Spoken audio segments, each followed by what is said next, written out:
ভূতের গল্প। হি হি হি। ভূতের গল্প।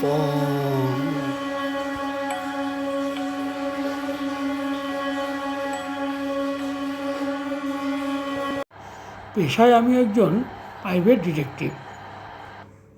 একটা কাজ সেরে আমি একাই ফিরছিলাম।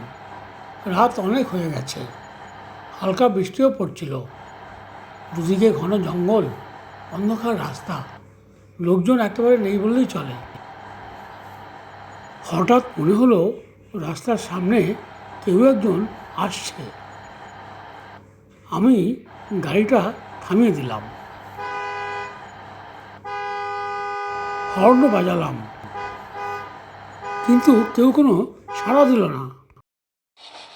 আমি গাড়ি থেকে নেমে একটু এগিয়ে গেলাম, সাথে রিভলভারটাও নিয়ে নিলাম।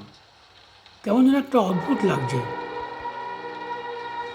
কেউ যেন আমার দিকে এগিয়ে আসছে। রিভলভার থেকে পায়ে একটা গুলি করলাম, কিন্তু কিছুই হলো না।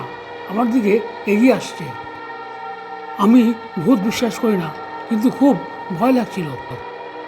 আমি দৌড়িয়ে গাড়িতে গিয়ে বসলাম, তারপর স্পিডে গাড়ি চালিয়ে দিলাম। তারপর কি হলো জানি না, আমি ছুটে চললাম। আমি আরও স্পিড বাড়িয়ে দিলাম। অনেকক্ষণ চলার পরে দেখলাম আস্তে আস্তে ভোরের আলো ফুটে উঠেছে।